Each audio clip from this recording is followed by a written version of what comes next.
Thank you. Thank you so much for watching. Thank you. Have you subscribed? Yes, you. Have you subscribed? You. Yeah. Before you go, click. It's free. Click.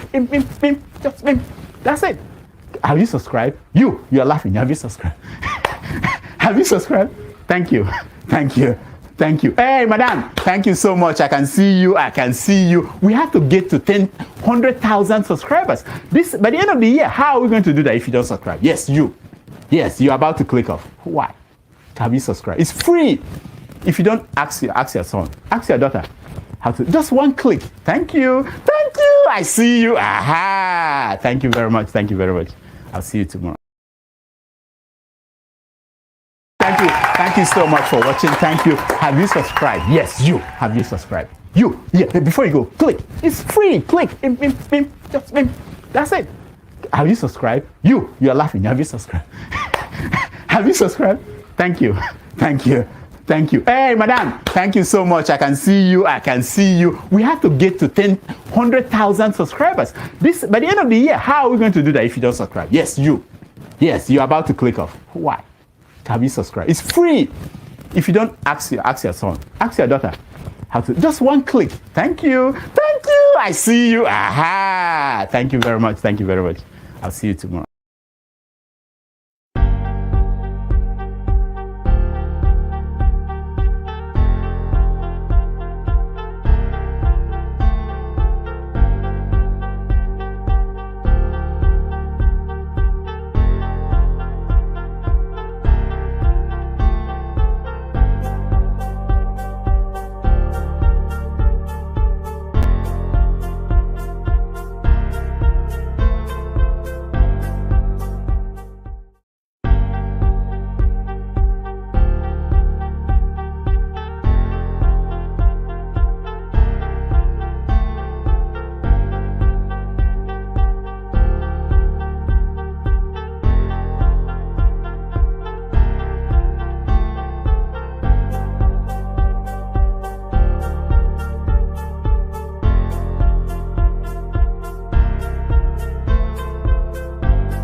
Good morning, good afternoon, good evening, ladies and gentlemen, depending on your geographical location. Welcome to today's first of our two broadcast scheduled for tonight. I have with me our able moderator KJ. Would I use the word the most influential moderator on this platform? On this platform. This is our first broadcast for tonight. This is timed. It's a maximum of 2 hours before we go to our second broadcast, which was scheduled to start at 10:15, but may start earlier before then. So, a lot has happened this week. In the world and in Nigeria as well too. But tonight we are focusing on the topic how true religion is Nigeria problem. A lot of people have alluded to that, and today we're here to clear to put the facts on ground. So there's a ground rule here in respect to tonight's broadcast. And the ground rule is this. Just one ground rule here.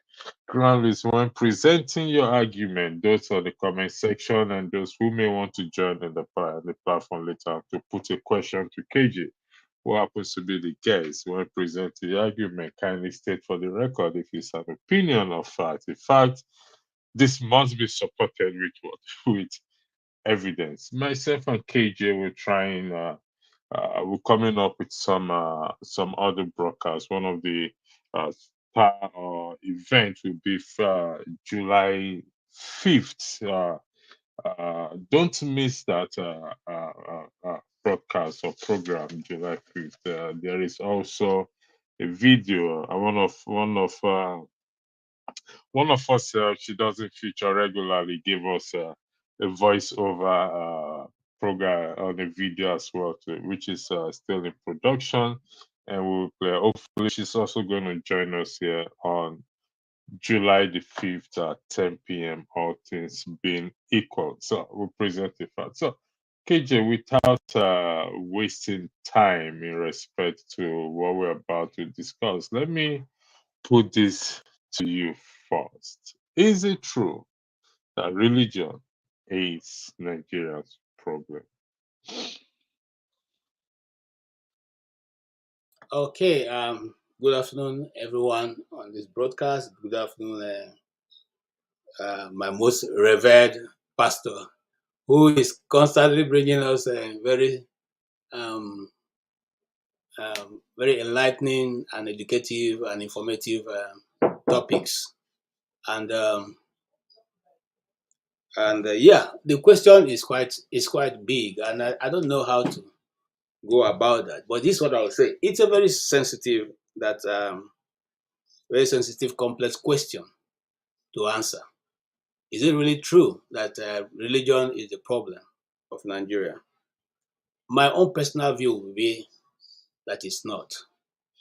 That's my own, that would be my own side of coming from the argument. But there are many, it's one of the factors that have led us to where we are, but not necessarily because of religion that we are where we are. While religion can be the source of conflict and division in Nigeria, it is not the sole problem that Nigeria has. Okay, Nigeria is riddled with multiple multifaceted, um, you know, issues, which include the political and the economic, which is even more. The political and economic is even more, damaging to Nigeria than religion itself. Remembering that these ones are not what we choose to be. It's actually the system on which the country runs. That's also ethnic is part of it. And the social issues in this sense now we bring in things like religion that plays a very vital role in the life of the ordinary man. Remember, religion, according to Karl Marx, is the opium of the society, of the masses. And the masses in this case being the ordinary Nigerians who are walking 247 in the streets of Nigeria, you know, and trying as much as possible to live a good life. And so at the expense of nothing, we now surrender to that unseen God, that God that we so love and who we believe will judge the the oppressors, which sometimes becomes the ruling class. So, you know, talking about this issue, these are the areas that I want to look at it, Nigeria from. Not necessarily, like I said, religion is just a small, minute part of the social fabric of Nigeria that is actually playing its own, little role. But there are other, big masquerades, as we say, that are actually what is driving people to religion that much in Nigeria. It's Thank important to you. recognize that Nigeria is a diverse country, very diverse, and with over 450 uh, different ethnic groups. Okay, and so with each, if you remember the song of Edna, those days in the 80s, it said 1 kilometer leads to another language. So every time you cross a kilometer, the people's dialect, the people's tribe, kind of Change. twist a little bit. And so they decide to then call themselves a different nation. Of course, you know what's going on right now. The people of Anyoma, one particular individual have said they are not Igbos. Meanwhile, NET is presenting a bill for a new state to be created. So why would certain people in the same community are saying they are not this tribe, and that set of people are saying they are this tribe? Those are some of the issues that have risen over time with the Nigerian society. So those are also contributing factors, irrespective of what other role that religion plays in the society. I would dare to say, go ahead of myself to say that if not for religion, some of us wouldn't have gone to school, because at the time that nations were progressing, the government didn't see it as a pressing issue to establish schools. So most of the schools that we went to, early schools, were that of religious institutions, be they Islam, be they Christians, be they any other. I didn't see anyone that belongs to traditional worshippers, but I know that they also have their own school. So And in other words, I would say that no, I don't think religion is the major constraint in the Nigerian society. Thank you. Before I ask you a question based on what you said one of the fifth is, even though it's not, but one of the factors that have led us to where we are. But before I ask you your expatiate on that, I want to highlight what a comment, what someone in the comment section said. I would like to thank those who are joining in the comment section. Please kindly send in your comment and I'm going to highlight it. We're going to be changing the rules. Well, I won't use the word rules. We're going to be going on this comment section in a different way from next week on the 5th. I'm going to I'll deal with more on that in the hope of helping this platform, uh, projecting this platform and supporting this platform via super chat. Daniel Top said, please, religion tests have some positive messages in them, but let's be realistic. These foreign religions, this is, I don't know what he meant by foreign religions. I'll be more negative than positive to us. So, Daniel, Toby, if you can tell us exactly what is or are these foreign religions, it will be highly appreciated, please. So, KJ, while we wait for Daniel to come back with Yeah, what he meant by I this can I foreign. can also I can speak to that. Okay, go ahead, please. Thank you. Sometimes we make that mistake to say the foreign religion are what is actually the problem. No, it is not the foreign religion that is the problem. It is the way that we have chosen to practice the foreign religion, because we see this same kind of religion practiced elsewhere, and the people are they benefit from it. They are the beneficiaries of such such a community, selfless service, as it were, before our own people took over. As it were, I am from a little community that a lot of people know in Nigeria called Ozuakoli. If you go to my community, the only institutions you see are the ones established by the Methodist Church. Even till tomorrow, it's still one of the best secondary schools in Nigeria, the Methodist College Uzuakoli. Okay? Now, if you go to that school, you still see the women. That's the only place where, by the way, I've seen the women college. The women just have college, teachers college, women teachers college. It's established by the same people. Okay, so in the foregoing, no matter how you look at the actions of nowadays people, it does not stop that. It can't take it away that these institutions have helped to bring enlightenment, and even enlightenment and understanding of what have become of our society. I say that with every sense of responsibility, because some of us, the first brushes our parents had were with the missionaries. They were the missionaries who, even though they will not say they were fair to us, but they are able to let you know there's something beyond your community. Some of our parents were just in the community until those missionaries showed up in their long white, cassoks, and then they felt that, oh, these people will have something extra. Why their skins white? So if you look at it from any which way, the religion, be it Christianity, be it Islam, although I didn't do a lot of work on Islam, I can say yeah that much. But if it's the religion, the Christianity that I know, whichever denomination you are going to talk about, they have contributed immensely to the development of our society, in our communities. Let me even say society, our communities. Okay, I went to a primary school called the Holy Ghost Primary School. It wasn't a government. At that time, I can even remember, I only had one LGA. And the LGA was one place you don't want to go to. It was so badly run that nobody, it's only people who couldn't, who probably didn't couldn't afford to pay I think it's about two pence that time, 2 kobo, 3 kobo. I can't remember how much they were paying at that time, or 5 kobo thereabout, to go to the other schools. So you find out that you go to those when we close, because my school is directly opposite the government-owned primary school. We go to that place and the whole place is stinking. You don't even want to go there.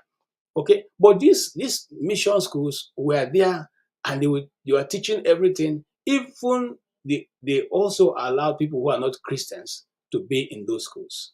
Okay, and so it wasn't like it was just solely set up for Christians. They took Muslims, they took those who probably would say they are traditional worshippers. Everybody was welcome. Everybody was given the same training. So I think if anybody discusses it with an open mind, you probably see that they have done quite a bit of work. You know, Uh, KJ, they said this religions, this foreign religion. Do me a favor, please. Can you list them, please? can I Only list for the benefit of the viewer. What are these religions, the please? foreign Can you religion? list them? Yes. Oh, you see, forefather, say forefather, Andrew. Andrew. yes, Pastor Andrew, I cannot really be able to list all of those things. You know why I I'll said that? just list few. I'm going Okay, let me somewhere. just list Just few list because few. you see, Yeah. even right now, all kinds of things have become religion. Okay, even football has Okay. become religion. But in the ones we're talking about are the Christian religion, the Islamic religion, the Buddhists, the Hindus, the Olumba, and all those other Okay. ones. They are all So religion. Yes, okay. So the claim is that they are foreign. If they are foreign, yes. that's the claim. If they are foreign, how are they foreign, and what religion were we practicing as such? We now come to that conclusion that these religions are Great. foreign. I'm not one of those who say the Christian religion is a foreign religion.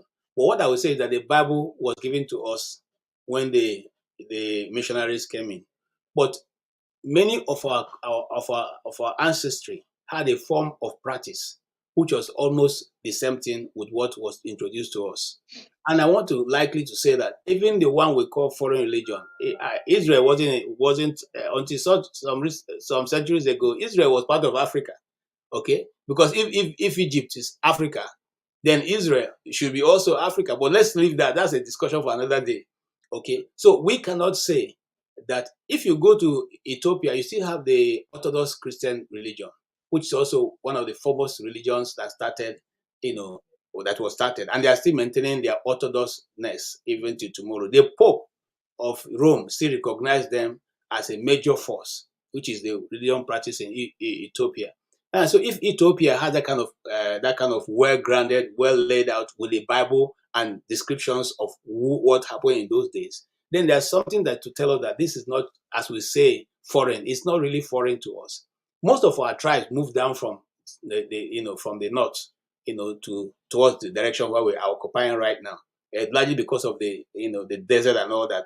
Okay, I don't have those facts in my fingertip right now, but I would have quoted them. But I know that if you studied the movement of, what do you call it now? The movement, tribes and movement of nation, different things, you'll find out that a lot of people living in West Africa right now didn't just start, we were not there some centuries ago.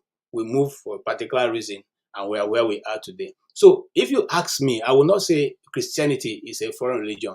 But just like centuries change and everything changes in centuries. I was telling somebody the other day, say when we were doing physics in secondary school those days, they told us that they said that a wave, waving, anything that is wave in wave form is dangerous to the human body. But today we have microwaves in our houses and we wave our food with it.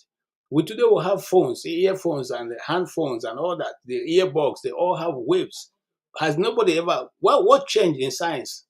How come now the waves are no longer dangerous, but they are now something we can live by?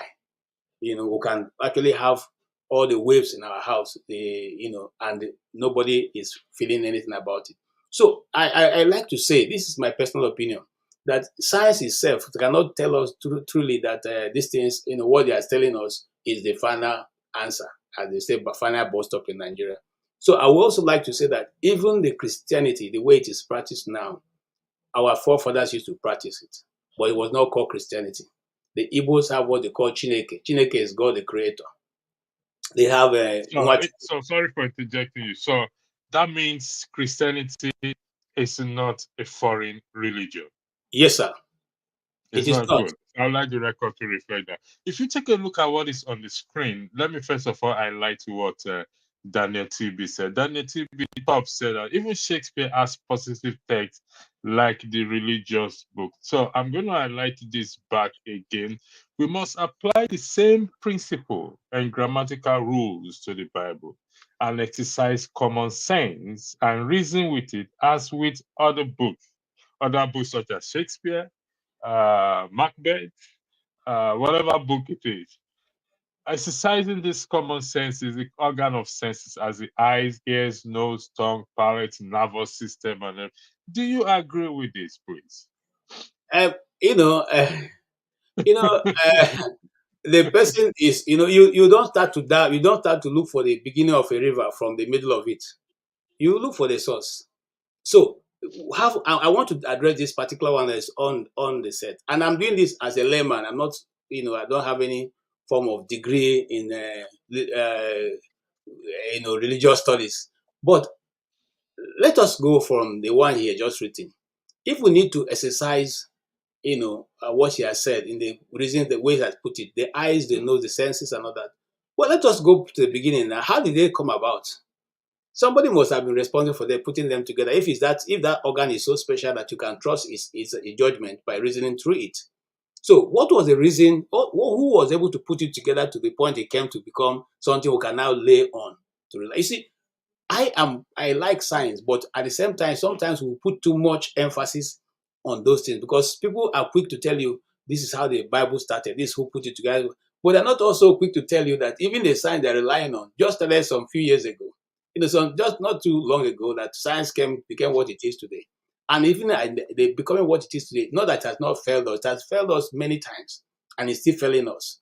Okay? Because what you were told yesterday, today becomes something else. And they always find a way to justify it, why it is changing.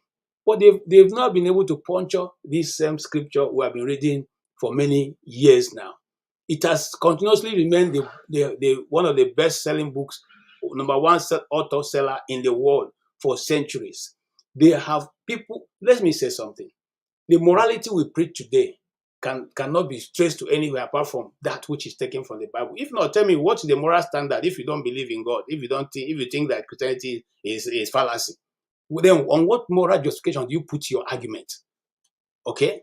So if you go to court, there's a reason why you're going to court. You're going to court because there's a constitution that states that this is how things are supposed to be done. And so somebody has flouted it. If you now argue on the point that these things are not, it's just somebody's creation, then on what basis do we now declare that this is good, this is bad? You see, sometimes we don't give these things a great thought. And before you even finish ending on that, then you should ask yourself, why is that some certain individuals, certain group of people on earth have been trying their possible best to make sure that nobody is bothered or nobody cares to look into the Bible to read and take note of what is in that place? Why is it that the society now, as we are looking at it, seem to want to make sure that your children don't grow up reading the Bible? KJ, I Yes, sir. think you don't. You let me. I think you. This statement is. Let me see if I can make you to understand it very well. Okay. You know Shakespeare's book, the Yes, book I read Shakespeare. Shakespeare. Okay. When we read it, some parts we don't understand. Mm-hmm. We reason with it. We Mm-hmm. try to find the meaning of it. Mm-hmm. What does Shakespeare mean when he said, "Oh, et tu brute"? I Mm-hmm. think that's a French word. He said, Yeah, "Not you. yeah. Oh, you too, You too, brute. Bruce. Are you among those You too, Brutus." I beg your pardon. Should the Bible also be taken in that light that we must apply the same principle and grammatical rules to the Bible and exercise common sense and reason with it as it with other books? Let me give you an example. Okay. When the children of Israel, I'm we still coming back to Nigerian factor. Thank you, Yeah. those of you in the Yeah. comment No, it's section. okay. Thank It's you, an those who, interesting discourse. yeah. Thank you for those of you who have super chat. I will highlight your super chat down the road. Like I said here, no super chat is no amount is small. It's too small. $1.50. Please send in your super chat along with your comments. Don't let those who are donating 1 million and 100,000 to intimidate you. No, it doesn't work like that. Here we accept all kinds of currency: naira, Dutch mark, 50 cents, $1, even 5 cents is accepted. Now, when the children of Israel crossed the Red Sea, they came to a well. They were thirsty. They wanted to drink water. Okay, it's called Mara. The well is called Mara. literal well is called Mara, and it's a literal well. They couldn't drink out of it because it was what? It was bitter. Now, I already said it's a literal well. Do you believe that well is a literal well? Mara. Yeah, the well. Is this something literal or something spiritual? It's both. It's both. You see, Okay, because no. you see, KJ, hold on 1 second. okay. Well, you live in the village. We live in Nigeria, so you must have fetched water from the well at Yes, some point. yes. That is the well. Do you believe that is a literal well? Now, when you say literal word, as in Well, meaning that it's just like the well you and I fetch water from back in those days. yes, It's a literal well. yes, And do you also believe that it is bitter as literal bitterness? yes. Good. So now, do you know reason why it is bitter? It is called the bitter well. There are many. There can be many factors. There can be many factors. You see, I come from a community where we have one, two, three different, about 3 or 4 different streams that run. Okay, there's one that the people don't drink at all. Even till tomorrow, it's still there. They don't drink it. They fetch it. You can fetch it to wash your clothes. You can fetch it to do anything, but you don't drink it. There's another one that is meant that they go to wash their clothes, and then there's one, and that one they go to wash their clothes. You can, if you are so thirsty, you can drink it, but you can't. Most people won't go there to fetch the water they're going to use in their house. Then there are two that they go to. One is a bit distant, the other one is closer. They go to those ones when they want good water to drink. Okay, so I'm giving this analogy using what existed that I know that I'm still a witness to. So can some water be bitter, or the people, the church, decide that they don't want to drink it? Yes, it can be. And because people are the ones that give life to everything, once they decide that this thing is going to be this way, so the thing takes that nature. That is how God has made us. If you plant a flower in front of your house, and every morning you come, you cause that flower, try it and see. Try what I'm saying. Those who don't believe in God, just every morning you wake up, you speak to that flower. You are never going to do good. You are this, you are that, you are this, you are this. Then plant another one on the another side, and then speak to that one. Say, oh, you are blessed of God. I bless you. I do this. I do that. See the development of those two, and Okay. then let us know. Thank you, KJ. See, Yes, why I highlighted this is as a result of this statement here: when the righteous are in authority. Okay. But yes. I'll come back to this again. Okay, This, I decided to take away the scripture that point us to this statement, which is okay, Hebrews chapter 5, verse 14. This is from the Bible. This statement is from the Bible, that okay. we must apply the same principle and grammatical rules Oh, this to the Bible. is in what scripture? Is in what Bible? What is Hebrews chapter 5, verse 14. Hebrews He 5? said 5, 15. It's a strong meter for those who have by reason exercise their senses to discern both good and evil. Strong meat are for those who have by reason exercise their senses, which is organs of senses, as the eyes, ears, nose, tongue, palate, including the nervous system, to be able to discern both good and evil. So we must apply the same principle and grammatical rules to the Bible for us to understand it very well. Did you see that today? Hebrews 5, 15, 5:14. 14. Yes, please. 14, not 15. Okay. Not 15. Hebrews 5:14.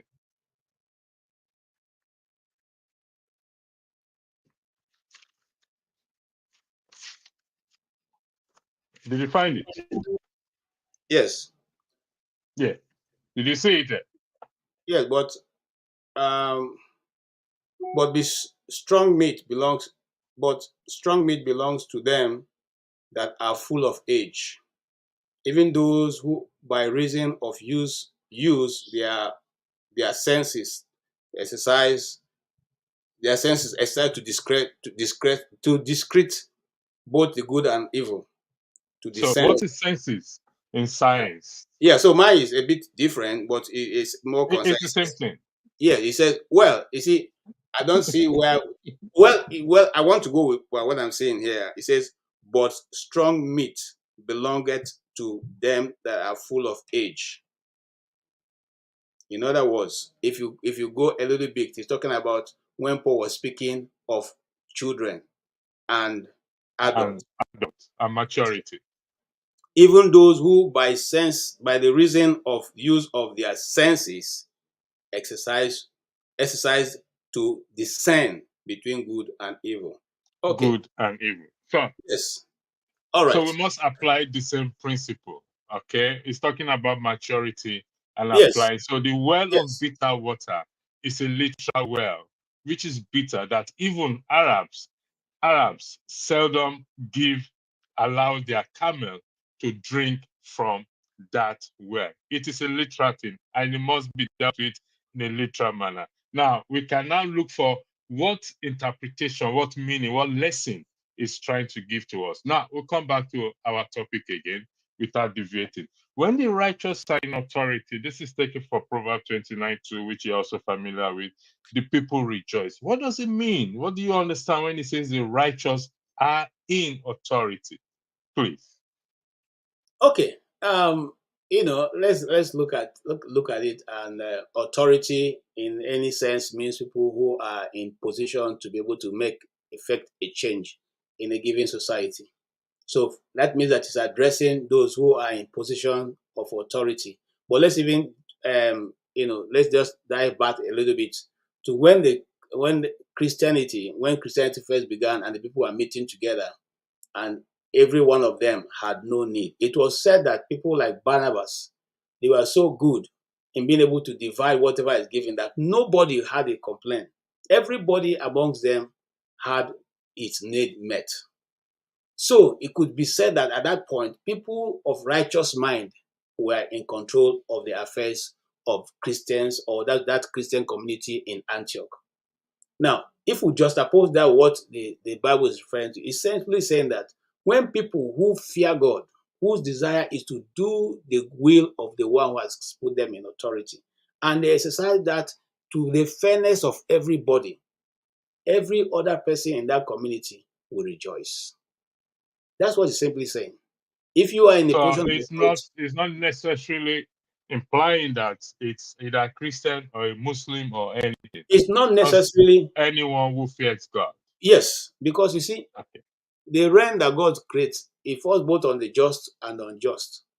correct. So there are people in the Bible who God had used to repair a society who were not necessarily people who feared God. They were not Christian. Like Cyrus was not a one of the prophets. But he did what was said at that time. So when you do what is right at that time, you are acting in accordance with what God wants you to do. It does not matter whether it's a Muslim or a Christian or whatever. What righteousness that simply mean you are with right standing. Right standing. That's simply what it means. You are right. You are doing the things that are right before the eyes of men and before the eyes of one who has created you. So, in essence, if you follow those, and I'll digress a little bit. If you follow those who are, Christian religion, African religious practice, they tell you that before you do, they will even tell you that, look, for them to be able to do something, you need to clarify to be sure that the land on which you are standing agrees with what you are doing. In other words, they also understand that there's a reason to be righteous, in whatever you are doing, to be able to get a righteous result or to be able to get a desired result. So when people who have given themselves to service to humanity, when they do the things when they are fair to everyone, people they are superintending over get to be happy. They are rejoiced because they are in authority. Nobody lacks anything because everybody's need is met at the right time. Thank you. I just highlighted this. I said I will come back to it again. There's some few questions I will ask you. Thank you again for joining. For those of you in the comment section, thank you. Religion in Nigeria and Africa has been monetized. The so-called religious leaders has used it as a money-making venture. How true is it, sir? Is this true? Yes. How? I'm sure you were expecting me to say no, right? No, no, no, no, no. You said yes, and I Yes. respect your yes, but so Yes. we have to It, base it, it it on is fact. true. It is true because in every given profession, there's counterfeits. And you see, sometimes we forget that the Bible itself that we're using as reference said to us that the devil has left and is masquerading himself as an angel of light. You see, this is the first scriptures that I got to know as a new believer. That so it's not everybody you see in the church that is now come to praise God. And by the way, if we need to, and now I'd like to correct one thing, is the church itself, the name church was what reduced the power of the ecclesia. Because if they have allowed the original name for church to exist, I'm sure that we'll have a different mentality as Christians. The real name for the church, which was the fellowship of brethren, which was substituted for church, is called the ecclesia. And ecclesia simply means the gathering of governmental authority. It's just like being in a parliament. So what God intended at the beginning that was that we will be the people who govern the affairs of the earth. That's why he said, whatever you disallow in on earth is also disallowed in heaven. And what you disallow, yes. So in other words, when we gather together, we say, today we shall no longer accept red as a color. We disavow red from being a color. That also is done exactly that way in heaven. But because that was the authority the early church operated in, those who decided to transcribe the Bible substituted that title ecclesia and replaced it with church. So now every Sunday we carry our Bibles and we go to church because we believe that we're going to the place of worship, not the place of decreeing, not the place of making laws, because the ecclesia is a place of making laws for the governance of the earth. So that was substituted. That's a big, substitute that really cost the church a lot. But I thank God that He's restoring some of these things right now, and so people are coming to that consciousness. All right, is it so? Consequently, what I'm trying to say, so that people are not don't get me wrong. The church itself, not everybody who says I'm a man of God, I'm a woman of God, that's actually called. Okay. Yes, the more the merrier, but you have to have a reason why you are coming, not because you want to come and make money. The early church that I quoted here, using Stephen as one of those who was, in that circle, they were not those who were in charge of the resources, were not taking it for themselves. They were making sure that nobody in the midst of the people had a need. Okay. They made sure that everybody had something, that your needs were met. And that's why they were happy. And that's why, the authority at that time said, what is making these people tick? Because they were not concerned with government. They were just running their own life. All right. So if that be the case, it means that yes, there are people today who are parading themselves and they are not really called of God. And the idea, just like Jesus talked about the wolves in sheep clothing, they come in as a wolf, they come as a sheep, but indeed they are wolves. And before you know it, they are devouring everybody under their care. So that does not only apply to leaders of the church. It also applies to members, because sometimes you see some young men, young women going to church and look for vulnerable members and defraud them. Those are still the same. It shouldn't surprise anybody. The church, the ecclesia should be like a hospital. It's a hospital where sick people come. They are looking for help. They are looking for healing. They are looking for all kinds of stuff. So we should also have our mind open, so that not once you see KJ call you a sister, you believe say I've come down from heaven. No, I didn't come from heaven. I've been operating on earth. I've mixed up with people, and I probably have so much also I'm dealing with that are not right. That's what I would say there. Thank you very much, AJ. I'm going to highlight something I came across today, still on the subject of when the righteous. I'm going to highlight this back again. Sorry, we are down. When the righteous are in authority, people rejoice. Now, I got this. This is exactly what we are talking about. Here is it from the Minister of Aviation, Festus Keyamo. Nigeria has become hub for drug dealers, money launderers through use of private jets. Aviation Minister source in Media / People's Gazette. This is exactly what we are here to talk about today. That when we appoint or we elect, like people always say, election has what? Consequences. When we elect. Now, I can understand most people will kick against it that the current president was not elected. Agreed. I also believe that, even though we don't have a physical evidence to it. However, the way things went. What about previous leaders? People like Buhari, that even Aisha Yusuf said she voted for, campaigned for, and voted for. Morals and values in the country has not changed. Why do you think that is the case, sir? Sorry, come again. Sorry, I didn't get you. Morals and values in the country has not changed or improved. Why do you think that is the case, sir? Do you think because the righteous people are not in authority, as you explained, or because the Christians are not in authority, or because the genuine Muslims are not in authority? Don't forget, religion is not just one. Nigeria has maybe more than 10 religions that is practiced in Nigeria: Christian, Muslim, Ekanka, whatever it is. They all have different. So, You what see, exactly? Go ahead, sir. I'm trying to, that's a very difficult question to answer, really.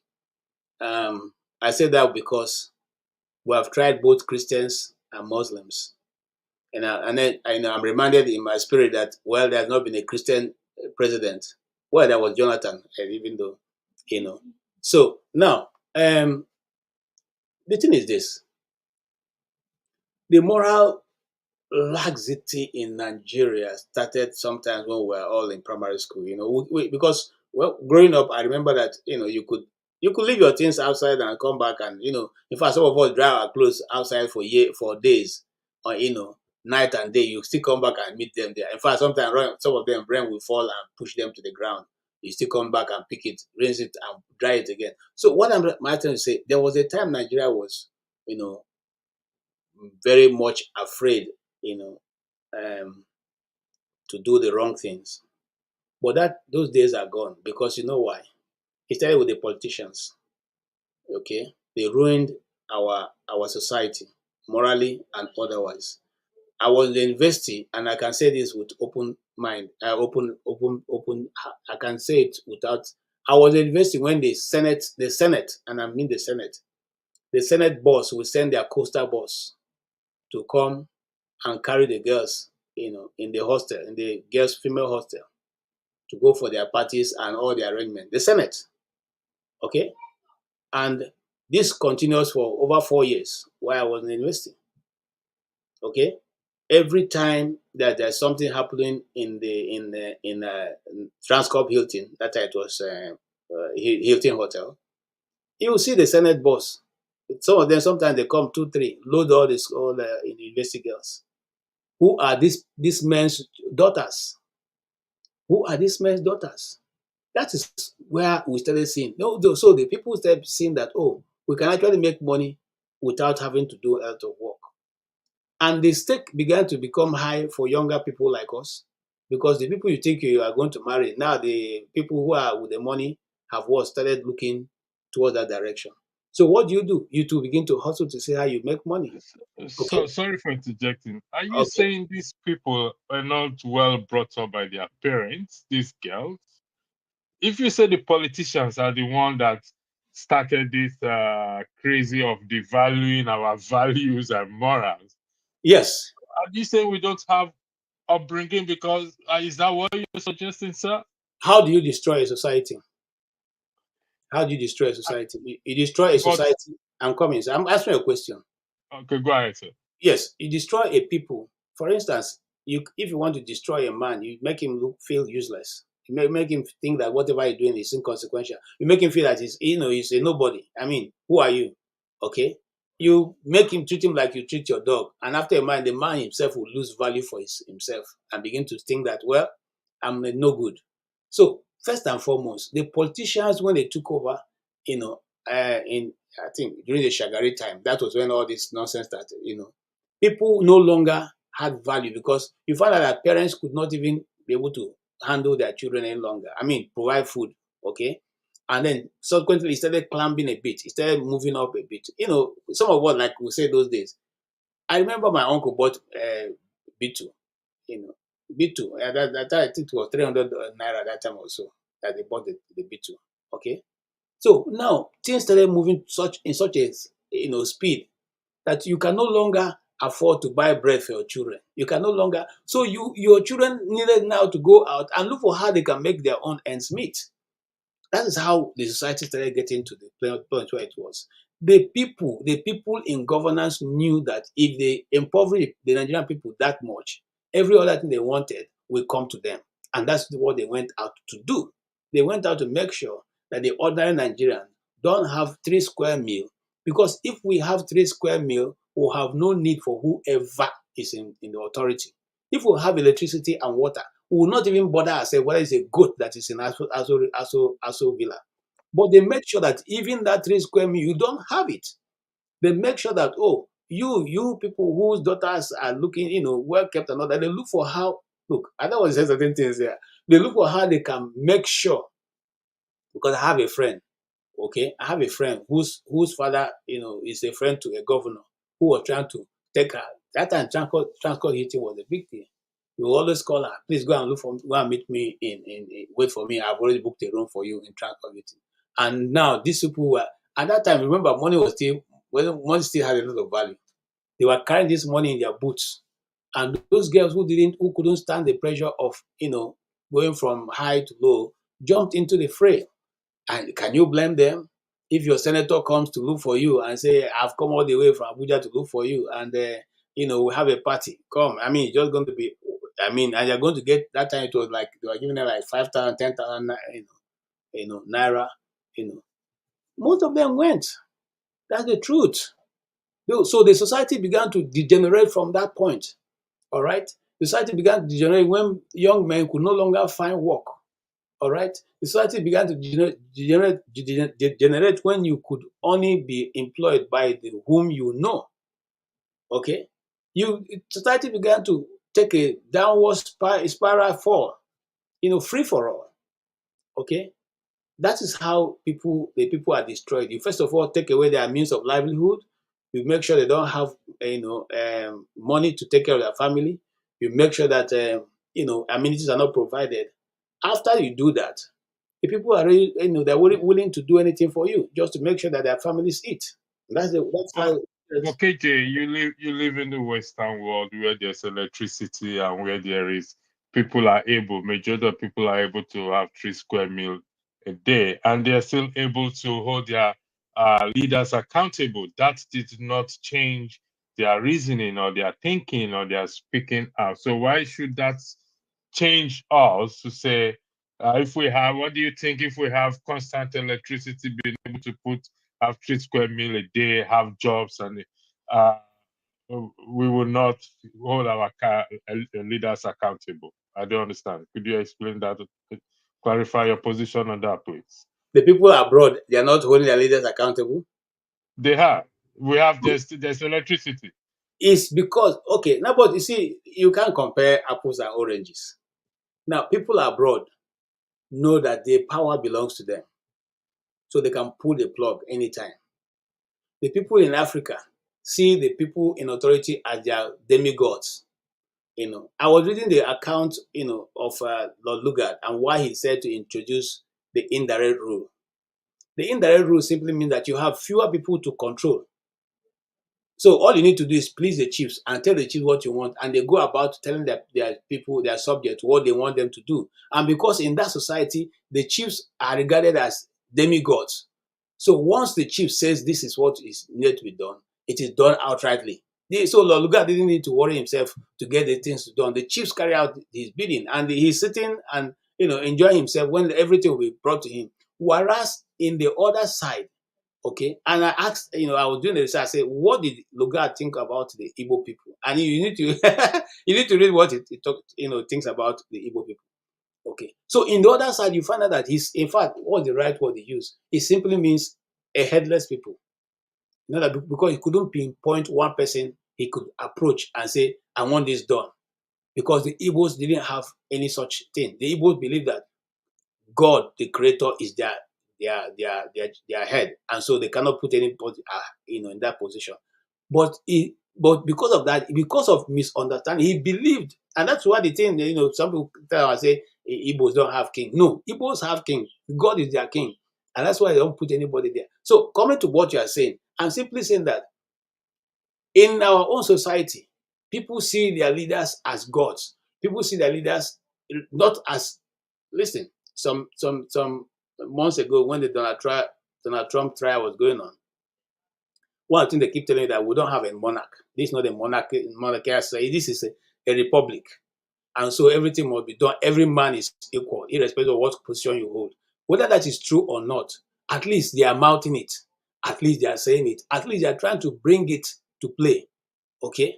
Whether it is true or not, whether eventually that is arrived at or not, they have given the thought that nobody can get up and just decide that you do as you want. Okay? You take the people's money, you buy it, spend the people's money lavishly, you take care of your family, you send them to the best schools with the people's money, and the people are still looking at you. And when you you want to go and commission some rig tack gutter that you made, you bring the people, you tell them to not go to their farms, they'll come and be waiting for you in the morning. And then you eventually show up around 3:30 or 4 o'clock in the evening. These people have been under the sun, and then they dance for you. They carry their food products, they carry their goats, their yams, and give to you, and you flit away. That is governance in Africa, especially in Uh, Nigeria. Before we come to this question here, this is, I mean, this comment here, this is very important. I need to highlight a comment that I missed, which is this: how do we move away from fixation we have on tribes? How do we get here in the first place? Now, I don't want you to answer this question. The reason why I highlighted is there is a broadcast coming up on the 5th of next month, which is being run. It's by myself and KJ, and this issue will be dealt in it. So I've just highlighted to let you know how important this is. We Yes, will be dealing with these issues on the 5th of February. yes. Mark your date there. It's going to be an all-night broadcast. 5th Okay. of July, not February. 5th of July, I said February. I don't know why February keeps entering my head. Even in private, it's here. The 5th of July. And we have one of our own ladies here who assisted us in a voiceover on what KG edited and everything. So it's a beginning of a change on this broadcast, in this on this platform. So TLIG, your question is very relevant, Very and relevant. it will be dealt with on the 5th of July. Now, Yes. going back to that, let me address this. Sorry about it. Somebody said something here. Let me address this first. And let me say you are oversimplifying the issue. While it is true that we must apply the techniques, it is still a Holy Spirit inspired book. For the record, there is no time I said it is not inspired by the Holy Spirit. I'm not oversimplifying or downsimplifying it. I am saying that even inspired by the Holy Spirit, the same Holy Spirit expects us, as highlighted in Hebrews chapter 5, verse 14, to apply, use our common sense to what? To look at it. And not just because I said something, you just run away with it, or KJ said something, you just run away with it. That is what I am trying to say. Thank you very much. So we go back to this question. Yes. We want a righteous person, but we are not in the right path ourselves. What do you have to say to that, sir, please? Yes, yeah, We yeah. want a righteous person. We want a good leader. But even we ourselves, we are not prepared. We are not walking in that right path. Let me tell you, there's never going to be any time where people will be all righteous. Even with the example I've given you, when there was nothing, the Antioch Christians were walking in unison. They were doing everything, and nobody asked Ananias, the woman and her husband, to go and sell their things and bring them money. Nobody said so. But you always have people in the midst of a congregation or of a society or of a tribe that want to do things the other way. If not, there will not be laws. If not, there will not be laws. So people will always want to do things, from the backside of it. They want to cheat. They want to see how they can beat the system.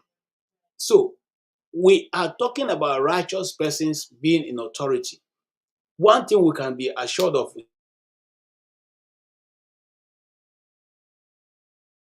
authority or Okay. leadership. Okay. You're back. Many more people align themselves with that positive force and bring about a desired positive change or a wave of change that can reduce the number of things that are not done properly.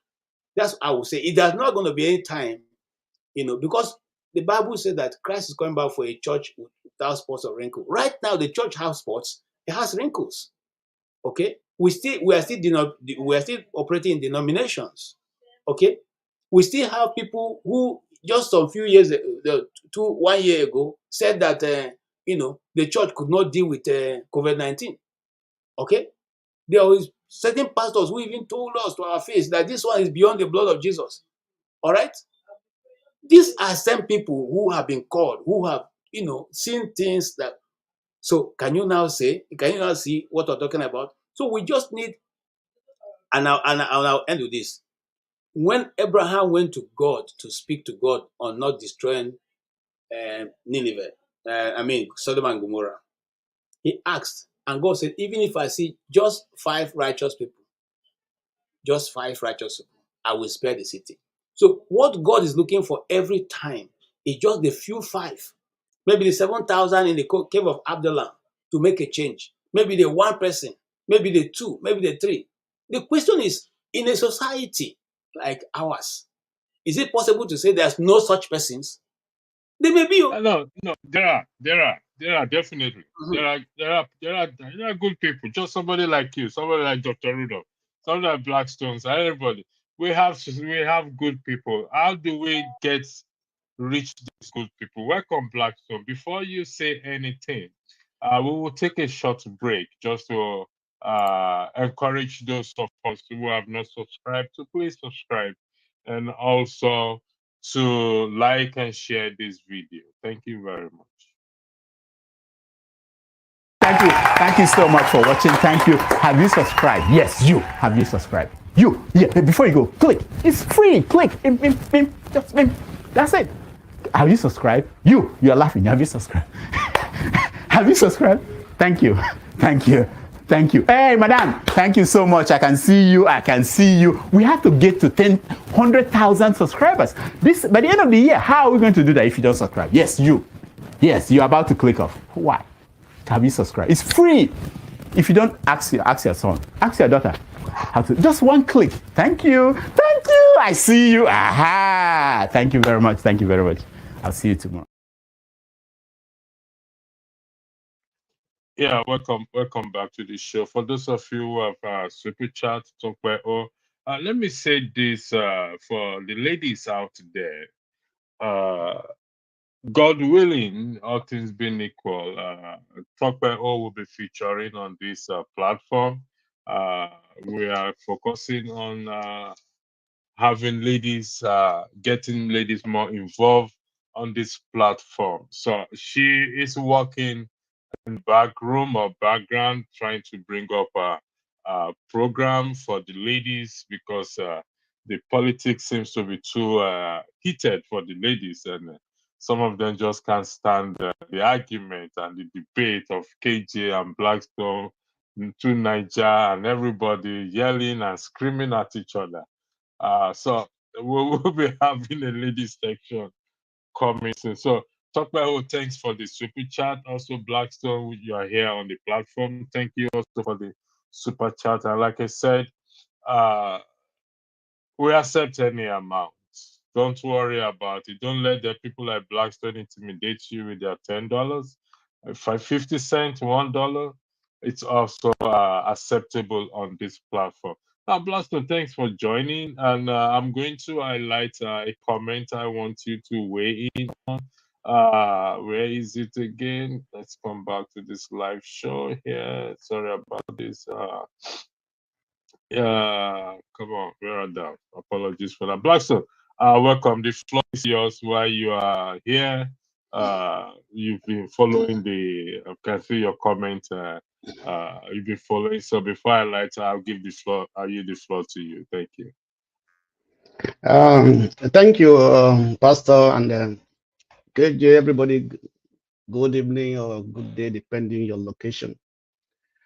Thank you for bringing up this topic. I know that this is a very complex topic. It's not an easy thing, right? And it involves many things, right? But one thing I always say, any change, either good or bad, is being perpetrated by the people. So I always say that it is the people that matters, and not only the people, but the mindset of the people. That is what I think is the bottom line of everything in life, the mindset, right? I was like thinking just this afternoon that if somebody can kill a fellow human being and there's no remorse on that person's attitude, doesn't even feel that he has done something bad. So what do you expect that person to do if he comes into the position of authority? So in this issue of religion, Nigeria being the issue of religion, it is very difficult, it is complex for us to understand. And for us to really understand it in a very simple way, we have to go back to the mindset of the people. The Bible is very clear, and I'm not going to put my talk only on the Bible. I'm going to use general religion, because in everything we have good side and a bad side. I always say that there's no single thing on earth that doesn't have two sides. If you know anyone, tell me. There's no single thing that exists in this world that doesn't have two sides. Right? Where there's light, also there's darkness. So, like what Jesus Christ said, choose who you will follow, choose who you will serve. Right? So, everything we are doing today, that comes from our own belief, what we think is right for us. Right? But when it comes to religion, it goes above what we think is right, but it's about what is right for the people, not only for me, but for the general people, for the populace. Sometimes let's also go back to our traditional belief, right? Those days, you hardly hear that people use human for sacrifice, so on and so forth. They were at least somehow a custodian of the tradition, try to hold on to the tradition and things like that. But these days, it's no more like that, right? So how do we get there? And what I see that actually led to this thing in every religion, both the Christian, in fact, all sorts of religion, the popular ones, Christianity, Islam, traditional religion, all boils down to money and power. I want to be recognized, right? So this is the problem. So the issue then is that how can we fight? How can we then change this attitude of the people right from the top, because it is the leader that perpetuate these things. We know church leaders who are super rich. We know Muslim leaders who are so super rich. We know church leaders who use human sacrifice to source for power in order for their church to grow big, and so on and so forth. We see all these things, right? So at the end of the day, so whatever we are doing is having effect on our society, on our people, on the people who are in power, because they all come from the society. So as I say that a country is a reflection of its people. So I think that the best thing that we have to go back and try to re-examine ourselves.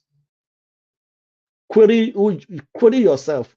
Go back to the in your inner self and query yourself. Everybody know what is good. Everybody know what is bad. Nobody can say, I don't know what is good, I don't know what is bad. Everybody know light, everybody know darkness. So we have to go back to that beginning. Doesn't matter who you believe in. I believe every religion try to preach peace, love, forgiveness, right? So, but once all these things are being adulterated, then the issue of what is right becomes a question. So my submission is that we need a re-engineering of our mindset. We have to think how we think, how we approach things. What is our belief? What do we believe? What do we bring? Do we value other people as we value ourselves? Does our society matters to us? Does what we want to become tomorrow matters to us? Or do we just want to go do anything we like in order to get to where we want to be? So some people are saying religion. If you go, even the say the religion come from foreigners, but those foreigners have used it to improve themselves. I've used it in a way that they are prospering, they are doing well, they are doing good. Even there are some other evil things going on and everything, but the good is superseding the evil. But in our society, Nigeria, evil is superseding the good. So if the few good ones can be able to come and stand firm and say, we want to fight this evil with the power of the Holy Spirit, with God on our side, we can overcome. God does not need multitude to do anything. God just needs few dedicated people, trustworthy people can trust in Him, and God can work with them and change things. This we have seen in history. People have done it in the past.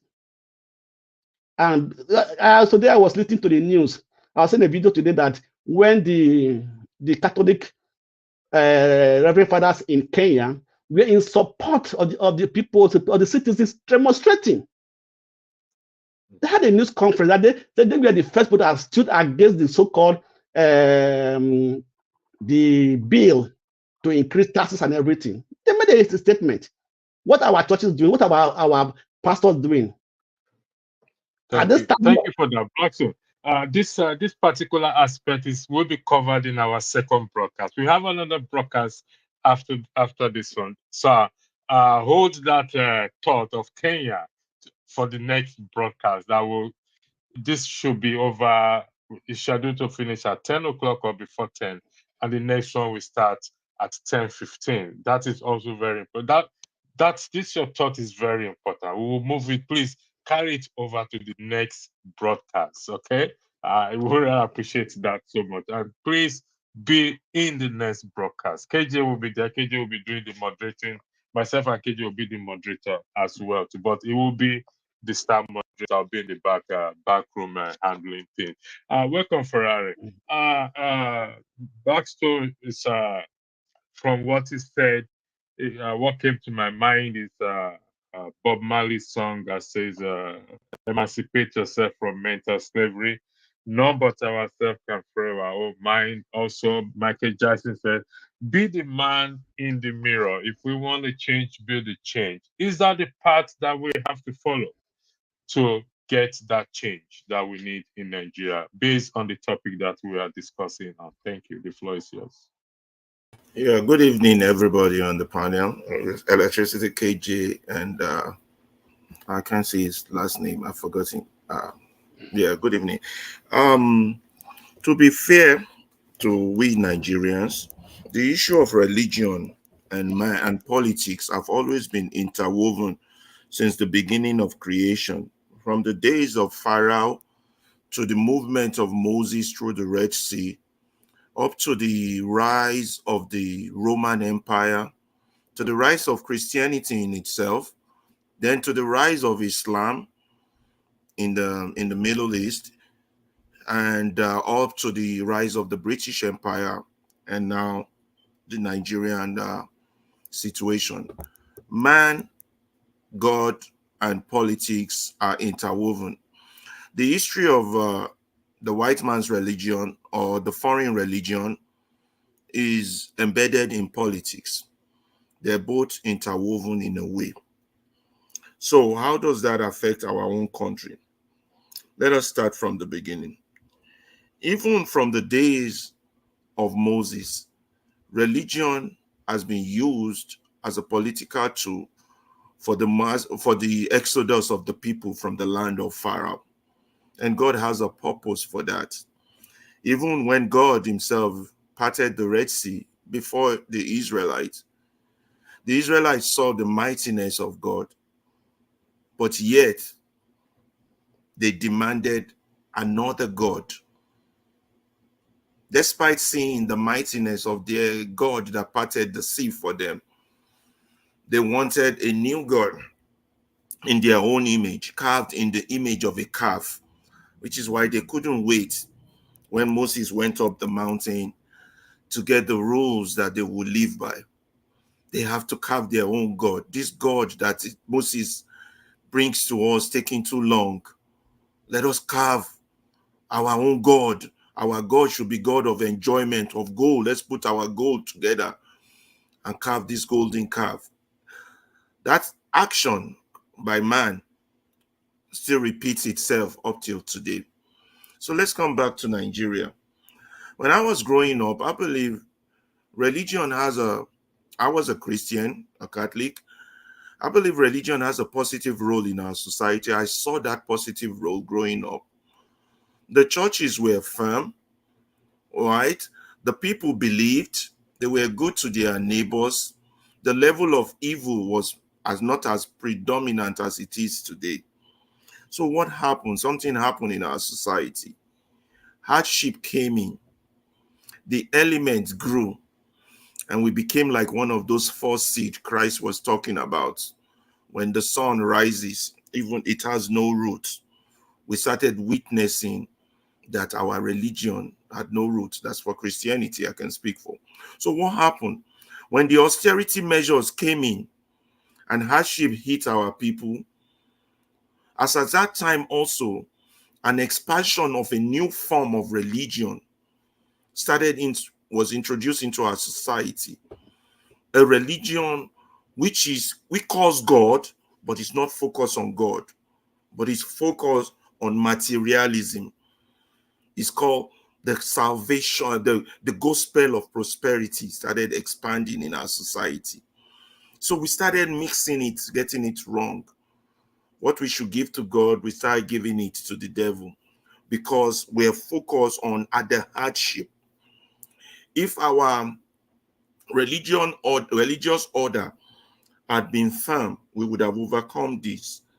But they took the wrong turn, and so they couldn't help the people. Let me hit a little bit on our traditional religions. Our traditional religions, the ones we had before the coming of the white man, they have a cause and effect system. You do something bad, immediately they will call upon the gods of Shango or Shokmono to hit you. This strikes fear in the people. It strikes so much fear that our people would not cross that line of immorality because they know the consequences of our local gods were immediate. But Christianity, the consequences are not immediate. And Christianity is embedded. I'm only talking of Christianity because I'm a Christian. It also affects Islam too. Christianity is embedded in proverbs and teachings, the teachings of Christ. The problem is that those who ascribe to represent God under this banner, they themselves don't have a full understanding of what God is or what God's message is. You understand? Which is why they recarved God's image in their own image, that God must want prosperity. We know God doesn't want suffering. They would have used the opportunity of the suffering that befell the nation to strengthen the faithful. But that failed, just like Christ taught us, which most of the preachers don't focus on. The three temptations of Christ were about the battle between materialism and spiritualism. The first one, the first temptation, which was about turning your stone to bread. I'll tell you this story. I went to Ibadan about 10 years ago, a while ago. And on a street that I went to go see my uncle, there were about 10, for every house, there were 2 churches. And then I asked my cousin, why is it that in Nigeria, we have so many churches? He said, the churches are not providing light for the people. I said, what do you mean by that? Then it struck me that what is happening in Nigeria was that every day the hardship bestowed on them, they turn their stone to bread. They have to survive. So they fail in that first temptation of Christ. Meanwhile, the leadership, which include institutional leadership, religious leadership, school leadership, has also failed them. They, on the other hand, have taken the third temptation of Christ, which they've been taken to the top temple and shown the kingdom of the earth and said, materialism, take this, just bow for me. Bow for me, which is what all those that experience to speak on behalf of God were doing. They were bowing for the devil so they can have the power of the world, the power of politics, the power of being in charge, the power of driving a private jet. You understand? So they have twisted God's word to the people. So they have not strengthened the people during that period of hardship. They have had seeds that fell on the mountaintop. Even though it sprang up quickly, when the element of the sun came out, it withered out because it was not deeply rooted. Yet there were some seeds that grew among weeds. Those ones too would not be harvested on the day of the harvest. You see, Nigerian issue is religious, is political, but we lost our way to righteousness. We lost our way to righteousness. And it is only righteousness that would exalt a nation. You understand? So there was that miscode. Don't blame Nigeria completely. Religion and politics have always been interwoven since the history of mankind. But the question is, the bearers of that religion, the bearers of the temple, do they understand what has been handed over to them? The Levites among us, do they know their purpose and their mission among us? This is where the thing got wrong, where the people and those that are leading have been served the wrong message. And that wrong message is what we are dealing with now. Yet we have 10 churches on the street. We don't have righteous men on the street. Thank you. You said something that brought a scripture into my mind, which is Matthew 23:23, when Jesus was talking to he said, woe unto you, scribes and Pharisees, you tithes of mint and of anise, but you've left the weightier matters of the law, which is love, justice, mercy, which is highlighting the issue of this being materialistic in my translation, in my concordance and translation, they are very, very meticulous about accounting on money, on tithe and everything. But the most important thing, they've ignored it, which is justice, mercy. And which I like. And somebody says something here which is very important, which I think, should I use the word I think? Well, let me use the word I think, that we should try to embrace on this platform, particularly moderators and panelists. This is what this person, I don't know why this comment is covering you guys. I don't know what I did wrong. I apologize for this. I don't know what I have to click, why the comment is blocking your, I don't know which one. So one of the reasons we have such a bad reputation across the world, believe it or not, has as much to do with our penchant for bad mouthing the country as it does to do with with our actual poor behavior. I think we can't say everything is totally bad, gloomy, dark and gloomy in Nigeria. We have to start to think and say positive things about the country with the hope of changing people's mindset in that regard. Finally, I'll put this up. I'll start with KJ, then I'll go to Blackstone, then I'll come to Ferreira. God, author of politics. Like what Ferreira said, whether we like it or not, we agree with it or not. Religion, God and politics are what are interwoven. You can never separate it as much as we try to want to. So, KJ, to you, is God the author of politics or not? You have the floor. Well, in human relation, there will always be politics. There's politics in the family, whether they are carrying placards or not, or whether they are declaring different. So, in other words, I don't like the term animal. Man is a social being.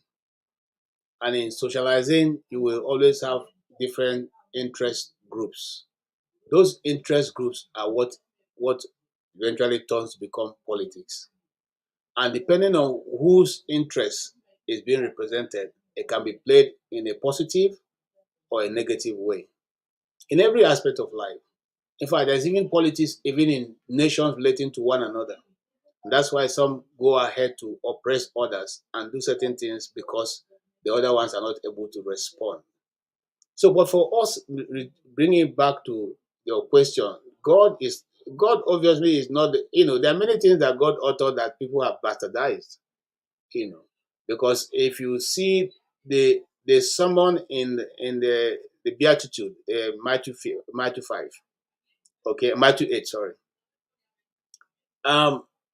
Even after the Matthew 8 being the attitude of Christ, people who were there, not everybody went away and said to behave like what Christ has said. So he has laid down the ground rule for relating with one another, with people relating. But do we follow it? We don't.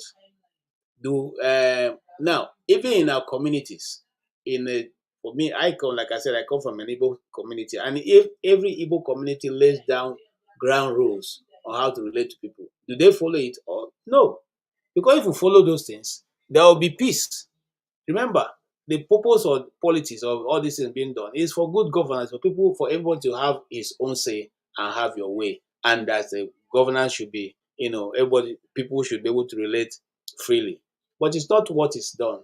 So yes, God is not the author of confusion, and consequently cannot be the author of things that are not working well in a society. It is the human elements that are involved that decide to play these things the way it suits them. For instance, God didn't tell the chief judge of Nigeria to say that Tinubu won election. He didn't tell him that. The guy deserved he wasn't. He has a mouth. He could have said, "Look, even if he didn't want to say, he doesn't want to declare Tinubu, he could have just said these things are not complete. Let them go and do another one."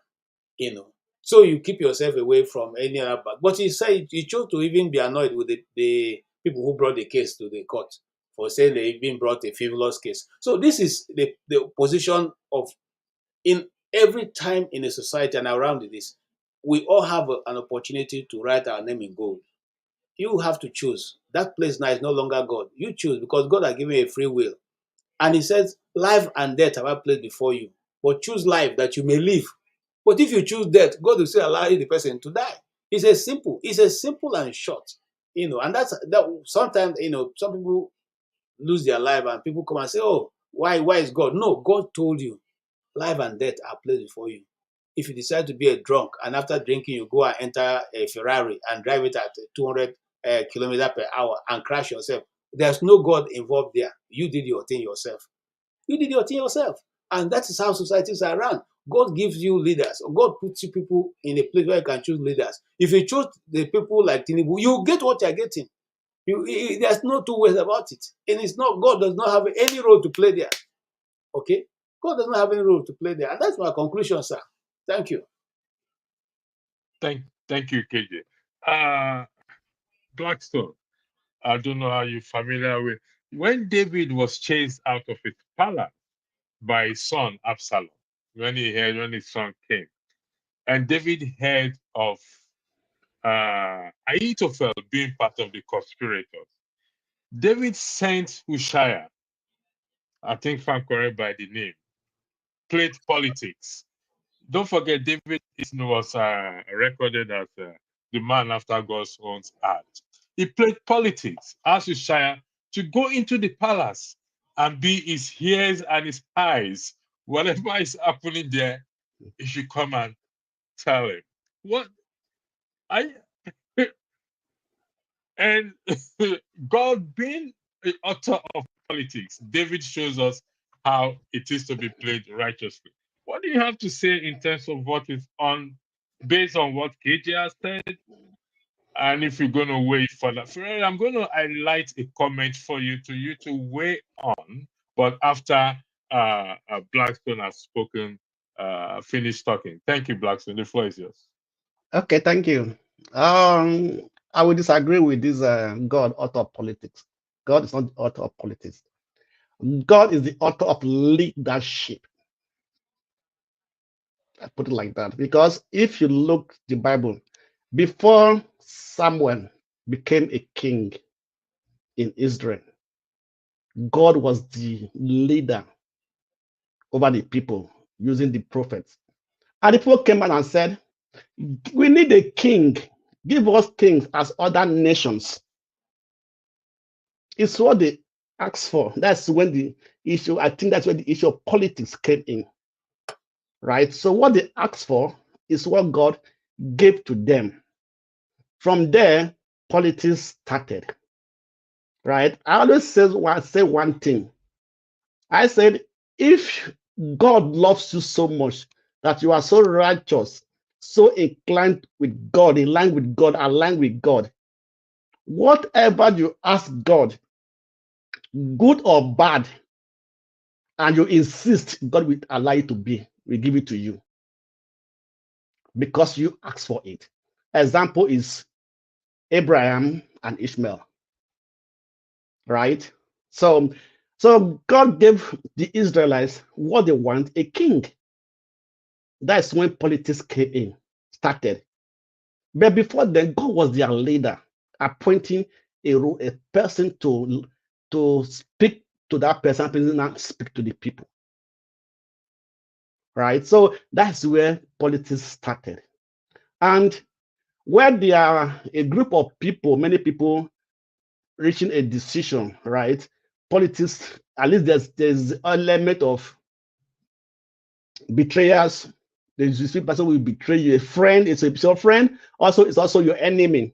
What they call an enemy inside the house. It's your good friend, also your worst enemy. So when God began to deal with the people, he left them to be to take decisions, right? If you ask for a directive, God will give direction, right? But I know most of the time they were not asking God for that direction. You see how Samuel failed. Instead of waiting for the prophet, right, to come and tell him what to do, he went and did what he wants to do because he could not exercise patience. So this is what politics is.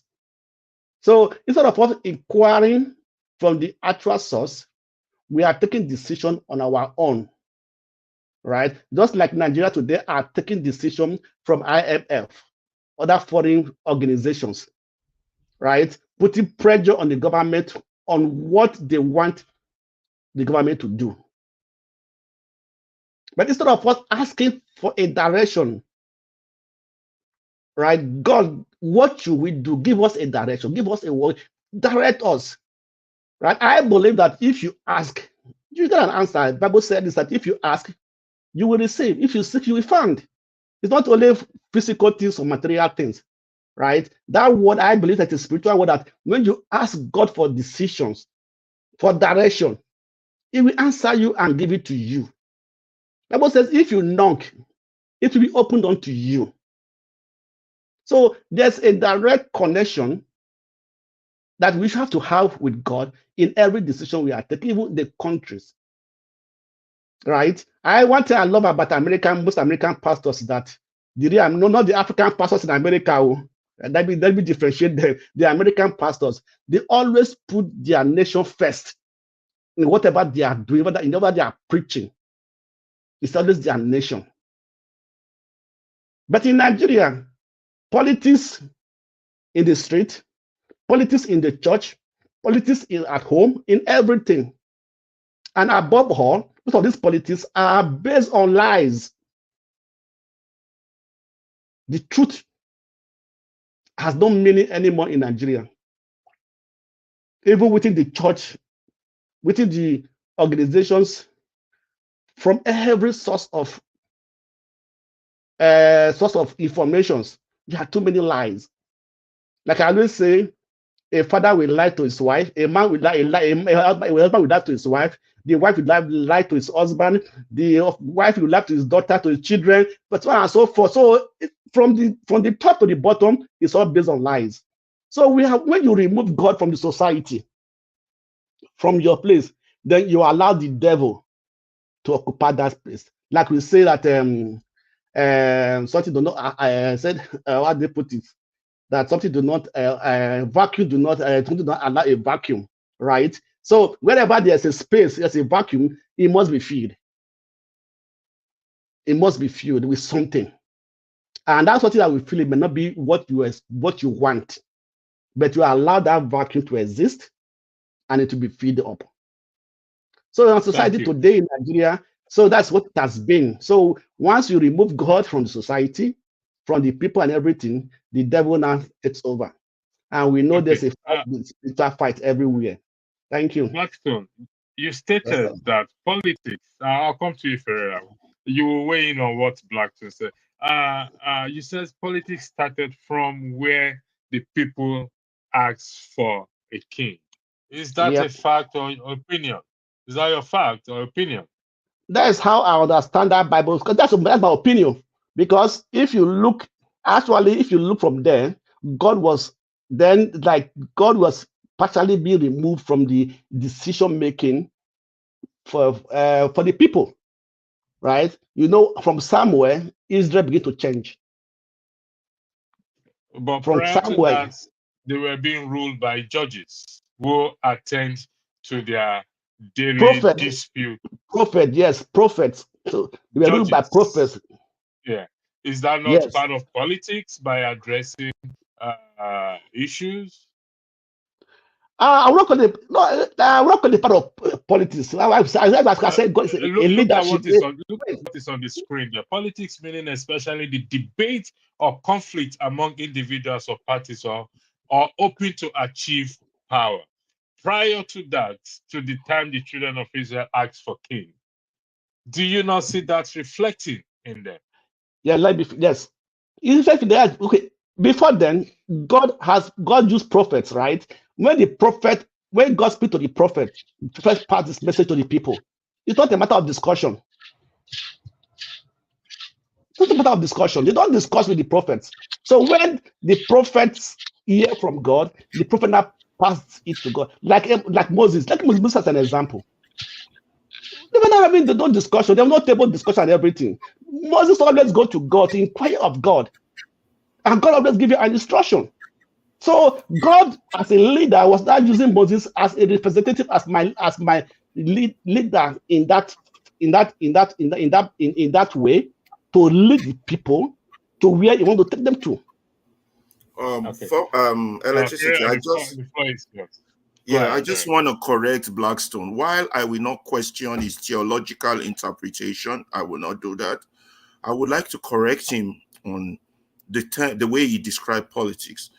I want to let him know that politics started with God and the devil. If you go back into your scripture, politics started with the battle for power between God and the devil. And it has continued with mankind all the way down the line. So that's your interpretation. I prefer you to state it as an opinion, not a fact. He did say it's an opinion when I asked him. He said it's in his own opinion, and the record reflects. No, excuse me, Ferrara is also your opinion because I don't see where in the Bible where God was playing politics with the devil. The devil was in tussle of power with God, wasn't he? No, Ferrari, that's what most of us Christians say. There's no tussle between God and the devil. The devil, or as rebelled against God, and God threw him away. Or rebellion are politics, isn't it? It's called Lucifer. Lucifer was one of the archangels. An archangel is not God. Consequently, he has never been in a position to fight with God. And there's no struggle between the devil and God, not to where in the Bible say there's a conflict. And the fight that went on in heaven was between the archangels, Angel Michael and Angel Lucifer. So let's not get this thing. See, this some of the things people say, and they make it look as if God is the opposite of the devil. They are not equal. They're not co-equal. They don't have the same, it's not. But it was in rebellion with God. Rebellion is an act of politics. Agree? No, I don't think so. No. Okay, let's move on then. Let's move on. All right. Olumide, the floor is yours. I don't know if you finished making your. So what was it you wanted to focus me on? Yeah, I wanted to highlight a comment, but I think I missed it. I don't know where it is again for you to weigh in on. Can you paraphrase the comment if you remember? It says this person said religion, the way I was forced it on West Africa. Okay. Is that true? So it's part of what I even wanted to talk about. The concept of religion and politics have been interwoven because one always tends to use the other for its propagation, whether you like it or not. Let's go back as far as Constantinople. He had a dream. If he put a cross on his banners, he's going to win the battle. From there, the Christendom was established after the death of Christ, but the Christendom spread. You understand? The British Empire, it spread because it wanted to spread the Christendom also. And when you do that, you use force, military might, like they did in the days of Constantinople, to create the Roman church. Then also in the days of Muhammad, also to capture Mecca, you understand? He had to fight a war, a military force. So when religion historically spreads, it merges with military forces and it is forced on people. So unless we want to discard history, you understand what I'm saying? So now, but modernity has come whereby religion was urged to spread by issue of convincing. And that is where the technique changes a little bit. Because it's harder, like in... Okay, Ferreira is frozen. I don't know why. Olumide Ferreira comes, the floor is yours. He's frozen. Ferrari have been frozen by the religious war. I don't know. I think it's network. Olumide, I don't know if you've been following the broadcast. Okay, well, can I just make a correction here? Constantine is the one that says that, Constantine came with a story that he saw the cross under in fact, that's how he changed his name. Okay, because he said he saw Jesus is the son of the sun. Okay, because he saw the cross under the sun. Well, see, all these are manipulation they used in the early Christians to manipulate them. We know the truth. So let him not go there. Let him just deal with this issue, because taking it that extent, we will not be able to round up before the time running. I know. Okay. Only All the right. time. Thank you. Sure, Olumide, the sure. floor is yours. Good day, everybody. So I want to speak the issue of this religion. I want to speak to this issue with current happening in supposedly my country of origin. How can our country of origin be a better society than what it is right now? How can religion play a good role in that aspect? If we look at the issue of religion and politics, societies that have been able to govern themselves very well, to be civilized, are societies that have separated religion. They've separated religion from, Olumide, God, it's only God that will save. it's my cell phone. It's my cell phone. I don't want to pick it's my cell phone. All right, go ahead. So the society, we want, if you look at the civilized society, those societies have been able to separate religion from politics. You understand? So they've been able to do that successfully. If you look at those societies today, the West, for example, and even in the Islamic regions of the world, those who have been very successful in the Islamic part of the world are people who have been able to reform themselves, to reform themselves, to try to separate their religion from governance. You understand? You even have religious countries that are supposed to be strict in terms of their Sharia, and people like UAE, Saudi Arabia, they are beginning to reform in order to be able to progress. You understand? In their societal way of life. Now, coming back to my country is a multi-ethnic, multi-religious society. You understand? Therefore, it is very, very imperative, putting all these factors together, to create a system, a law, ordinance, as forefathers will call it. He will say, British don't have constitution, they have ordinance. What is the difference between ordinance and constitution? Ordinance is an English word for a set of laws that you must follow as laid down by constituted authority. So it's just a nomenclature. So we must follow a certain law. But I think what has appeared in our society is the fact that there's a lot of confusion and a lot of mix up in our society, where some parts of the country have said, you know what, our religion is very sacrosanct and it is superior to the law of the land. And it becomes difficult to enforce the law of the land in that part of the country. For instance, a certain lady was stoned because she blasphemed their religion. She was stoned to death. The guys who committed, the primary actors who committed those atrocities, are nowhere to be found till today. And you even found some certain people, prominent professionals, lawyers in that society, coming out to say they would defend them for free, in the face flagrant disregard for our common law, our constitution. You understand? And then what else do we have in some other parts of the society where the laws that should govern our society are not obeyed to the letter? You understand? Due to corruption, due to so many ills going on in that society, various ills. For example, now there's a prominent case going on. Electricity mentioned earlier on while I was listening that a certain popular politician from the southwest, Eshukekere Baba Ode, Shortman Devil, Oshibajo, Pastor Ruga, if he's listening to me, Eshukekere Baba, a liar, and a deceitful human being who is a pastor in a Redeemed Christian church, prominent church in Nigeria, told us he came to campaign before Christians, before Muslims. He went to almost all the churches in Nigeria, big, well-known churches in Nigeria, to campaign for their votes. That when the righteous are in power, the people will rejoice. And when the evil are in power, the people suffer. Jonathan was the evil person in power at that time.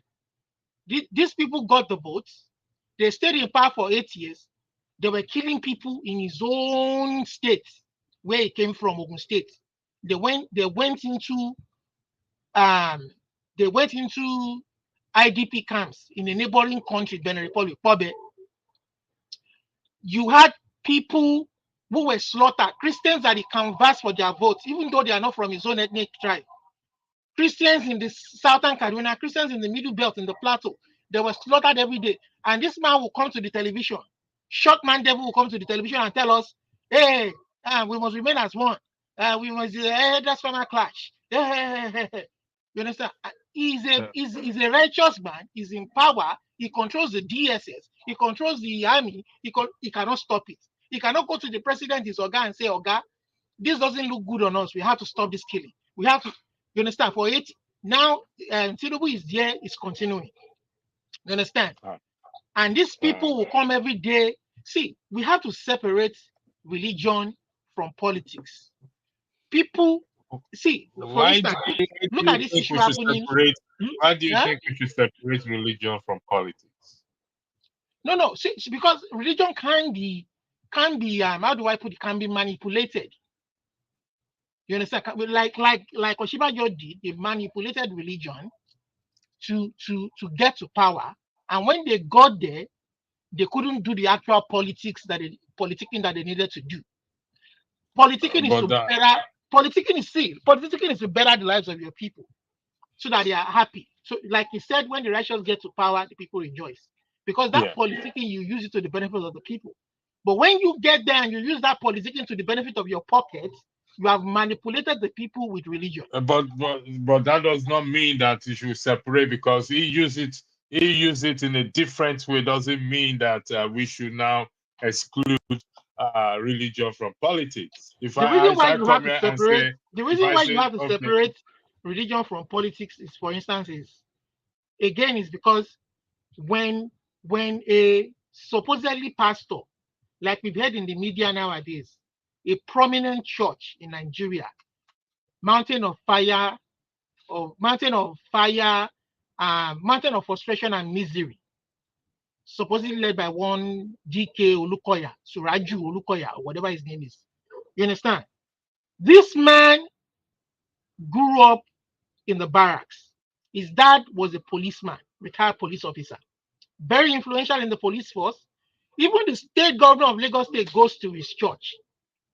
I don't know if the whole world has heard it. If you guys have heard it, there was a recent judgment in 2016 that is being publicized now that we didn't all know about. But for the fact that the victims of that very, very injustice came out to tell the whole world, the reason why we are speaking out now is because after we got that judgment, we thought that we were going to be compensated. We thought that the man that caused this to happen to us will compensate us and we can go and live our life quietly. But no, these people were falsely in connivance with the Nigerian police force, the MFM, and the church, some church members. These people were falsely accused of robbing the church. This case was dismissed in 2016 by a judge of the High Court, Igbo High Court in Lagos. They were discharged, acquitted, found not guilty.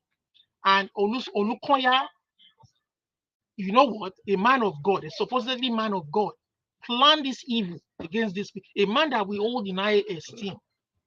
You understand? Was behind all of this that happened to these three innocent men. Do you know the phrase "the man of God" means there is a man before God, so it's going to exhibit his man. Oh no, that's what they call them in Nigeria. Let's help them to call it what they call it in Nigeria, so that they will understand what we are saying. You understand? Thank you very much. So, this God of men, you understand? So it is very, very, very.